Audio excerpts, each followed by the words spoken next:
So this is where I want to introduce the idea of authority content marketing. So I'll read the definition. It's the act of consistently creating and distributing helpful information and stories to gain the attention, engage and influence a clearly defined audience, with the objective being to identify who would benefit from the products and services, your products and services. So let's unpack that a little bit.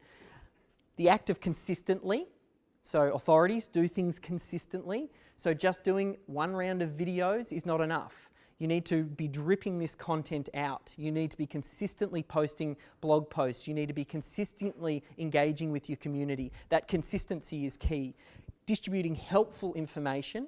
So that's a big change for some of those old SEOers. We have to be creating the high quality stuff that answers people's questions, that addresses effectively what Hummingbird is going after.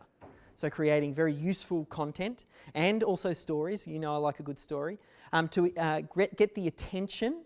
That's the first thing that we have to do. Then we need to engage someone so they continue to consume.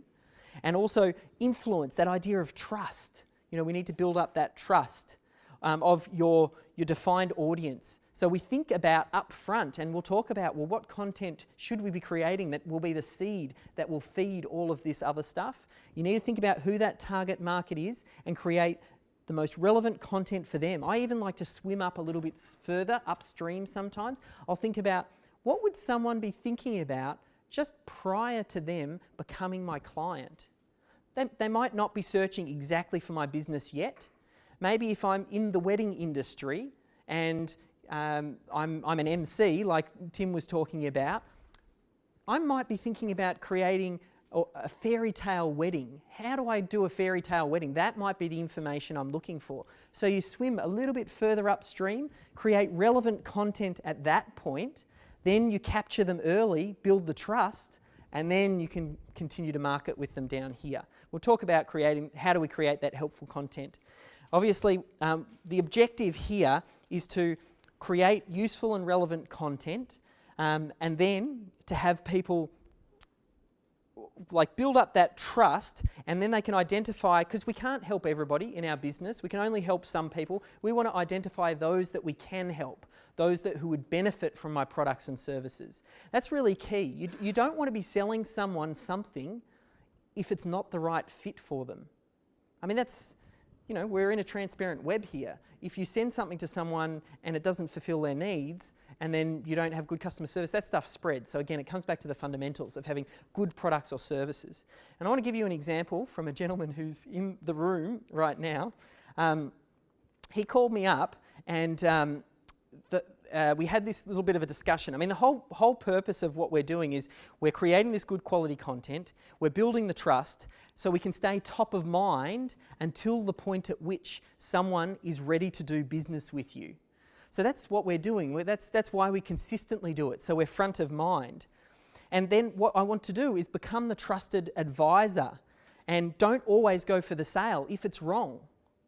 This gentleman, Evan, he called me up and we had this discussion, and he was waiting for me to sell him on the idea of SEO and why he should get SEO services and why I should be selling him SEO services.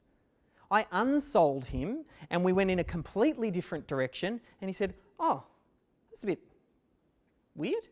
You didn't sell me because you thought you couldn't help me." So I said, "Do you want to hop on the line? Let's have a Skype recording. Let's get a testimonial." I have a recording with Evan of him saying, "Dave didn't end up working with me because he didn't think we were the right fit."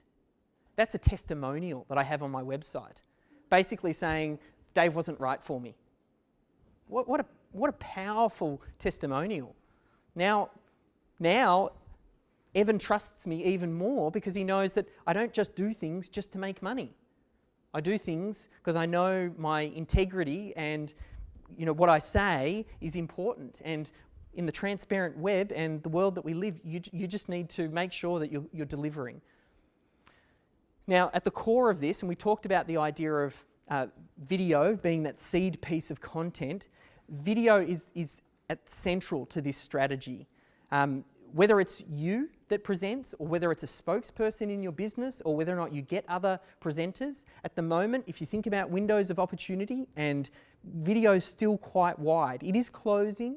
More and more people are doing videos, just like SEO. There will be a point where it's not as effective as it used to be, but videos is still a great way for a variety of reasons, not just for traffic, but also for trust building. I get so many people who pick up the phone and say, I feel like I already know you. They've watched 20 of my different videos, they've been on my email list for 6 months, they've watched this and they've watched that, and they, oh, hey Dave, just kind of like how Tim was saying, how he had people call up and go, can I call you Timbo? Because that's the way that he refers to himself on the podcast, and people feel like they know you. So to build up that trust, video is the best way to do it. And the biggest, what is the biggest asset or the most important asset that we have? Like as humans, what is the most valuable asset that we have? IP? Time. I think there was the first one over here. Time, because you can't get the time back. Video is the only thing that I know that can duplicate you. If time is the limited asset, we can use video to duplicate us. This is why video is so powerful and important. You should be using video in every part of your business. Time is the smallest, like the most valuable asset. You can only point it in so many different directions. If you can document, I mean, I'd be using it, we use it internally for documenting our systems and processes and procedures. When we set up the room for a shoot, there's a video of someone going around the studio showing how to set up the room, so that someone can watch the video on how to set up the room rather than have me retell it. And not only that, I can do it perfectly once. You can and clone yourself, get your best salesperson, get them to give their best sales message and get that on the website.